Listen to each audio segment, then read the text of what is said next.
നമസ്കാരം. ഇന്നത്തെ stock market വിശകലനത്തിലേക്ക് ഏവർക്കും സ്വാഗതം. ഇന്നത്തെ പ്രധാന അപ്ഡേറ്റുകളിൽ ആദ്യം SBIയെ സംബന്ധിച്ചതാണ്. രാജ്യത്തെ ഏറ്റവും വലിയ IT കമ്പനിയായ TCSനെ പിന്തള്ളി സ്റ്റേറ്റ് ബാങ്ക് ഓഫ് ഇന്ത്യ ഇന്ത്യയിലെ നാലാമത്തെ വലിയ കമ്പനിയായി മാറി. ഓഹരി വിപണി ഫ്ളാറ്റായി അവസാനിച്ചെങ്കിലും ഓട്ടോമൊബൈൽ സെക്ടറിൽ ഇന്ന് വെടിക്കെട്ട് പ്രകടനമായിരുന്നു. ടാറ്റ മോട്ടോഴ്സിന് ഇന്തോനേഷ്യയിൽ നിന്ന് ചരിത്രത്തിലെ തന്നെ ഏറ്റവും വലിയ ഓർഡർ ലഭിച്ചിരിക്കുന്നു. 70,000 വാഹനങ്ങളുടെ കരാറാണ് ടാറ്റ സ്വന്തമാക്കിയത്.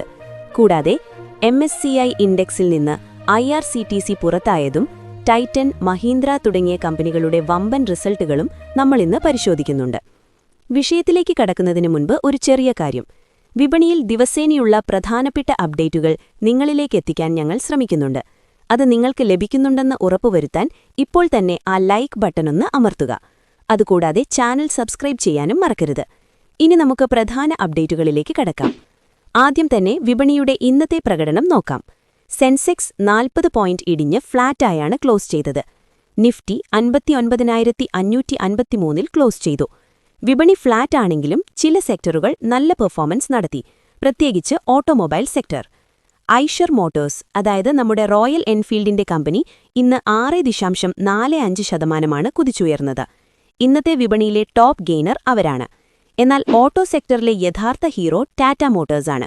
ടാറ്റയ്ക്ക് ഇന്തോനേഷ്യയിൽ നിന്ന് 70,000 കൊമേഴ്ഷ്യൽ വാഹനങ്ങൾക്കുള്ള ഓർഡർ ലഭിച്ചു. ടാറ്റയുടെ ചരിത്രത്തിലെ തന്നെ ഏറ്റവും വലിയ കയറ്റുമതി ഓർഡറാണിത്. ടാറ്റയുടെ യോധ, അൾട്ര തുടങ്ങിയ പിക്കപ്പ് ട്രക്കുകൾക്കാണ് ഓർഡർ. കഴിഞ്ഞ ദിവസം മഹീന്ദ്രയ്ക്ക് ഇന്തോനേഷ്യയിൽ നിന്ന് ഓർഡർ കിട്ടിയത് നമ്മൾ ചർച്ച ചെയ്തിരുന്നു. ഇപ്പോൾ ടാറ്റയും അവിടെ കൊടിപാറിക്കുകയാണ്. ഇവിടെ എനിക്ക് നിങ്ങളോടൊരു കാര്യം ചോദിക്കാനുണ്ട്. ഇന്ത്യൻ വാഹന കമ്പനികളായ ടാറ്റയും മഹീന്ദ്രയും വിദേശ രാജ്യങ്ങളിൽ ചെന്ന് ജപ്പാൻ, കൊറിയൻ കമ്പനികളോട് മത്സരിച്ച് ജയിക്കുന്നത് കാണുമ്പോൾ നിങ്ങൾക്ക് അഭിമാനം തോന്നുന്നുണ്ടോ? നിങ്ങളുടെ അഭിപ്രായം താഴെ കമന്റ് ചെയ്യൂ.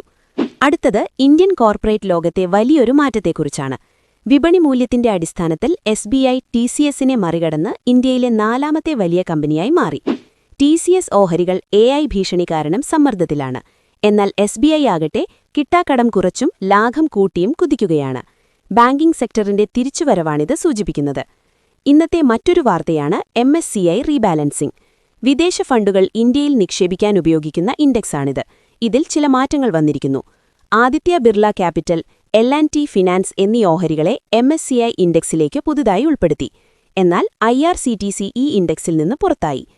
ഊർജ്ജ മേഖലയിൽ നിന്ന് പരസ്പര വിരുദ്ധമായ 2 റിപ്പോർട്ടുകൾ വന്നിട്ടുണ്ട്. ഒന്ന്, ഇന്ത്യ അടുത്ത 25 വർഷത്തേക്ക് കൂടി കൽക്കരി ഉപയോഗം കൂട്ടുമെന്ന് റോയിറ്റേഴ്സ് റിപ്പോർട്ട് ചെയ്യുന്നു. നമ്മുടെ ഊർജ്ജ ആവശ്യം അത്രത്തോളം വലുതാണ്. എന്നാൽ നിതി ആയോഗിന്റെ റിപ്പോർട്ട് പറയുന്നത് ഇന്ത്യ നെറ്റ് സീറോ ലക്ഷ്യം കൈവരിക്കാൻ ഗതാഗത മേഖലയിൽ വൻ മാറ്റം വരുത്തണമെന്നാണ്. 2070ഓടെ ഇതിനായി $4.3 ട്രില്യൺ നിക്ഷേപം വേണ്ടിവരും. ഇവിടെ മറ്റൊരു ചോദ്യം. ഒരു വശത്ത് കൽക്കരി ഉപയോഗം കൂട്ടുന്നു, മറുവശത്ത് EV വിപ്ലവം വരുന്നു. അടുത്ത 10 വർഷത്തിനുള്ളിൽ കൽക്കരി വൈദ്യുതിയേക്കാൾ സോളാറും കാറ്റിൽ നിന്നുള്ള വൈദ്യുതിയും ഇന്ത്യയിൽ മുന്നിലെത്തുമെന്ന് നിങ്ങൾക്ക് തോന്നുന്നുണ്ടോ? യെസ് ഓർ നോ എന്ന് കമന്റ് ചെയ്യാമോ? അവസാനമായി കമ്പനികളുടെ തകർപ്പൻ റിസൾട്ടുകൾ നോക്കാം. ടൈറ്റൻ കമ്പനിയുടെ ലാഭം 61% വർദ്ധിച്ച് 1,684 കോടി രൂപയായി. സ്വർണ്ണവില കൂടിയത് ടൈറ്റന് വലിയ ഗുണമായി. അവരുടെ കൈവശമുള്ള സ്വർണ്ണശേഖരത്തിന്റെ മൂല്യം കൂടിയതാണ് ലാഭം ഇത്രയും ഉയരാൻ കാരണം. മഹീന്ദ്ര ആൻഡ് മഹീന്ദ്രയുടെ ലാഭം 33% വർദ്ധിച്ചു. സ്കോർപിയോയും XUV 700ഉം വിപണിയിൽ ഇപ്പോഴും ചൂടപ്പം പോലെ വിറ്റഴിയുന്നു. അശോക ലെയ്ലൻഡിന്റെ ലാഭത്തിലും 4% വർധനവുണ്ട്. ചുരുക്കത്തിൽ വിപണി ഫ്ളാറ്റാണെങ്കിലും ഓട്ടോ സെക്ടറിലെ കയറ്റുമതി വാർത്തകളും SBIയുടെ മുന്നേറ്റവും വിപണിക്ക് കരുത്തു പകരുന്നുണ്ട്. എന്നാൽ ജിയോ പൊളിറ്റിക്കൽ പ്രശ്നങ്ങൾ ഇതുവരെ പൂർണ്ണമായും ഒഴിഞ്ഞിട്ടില്ല.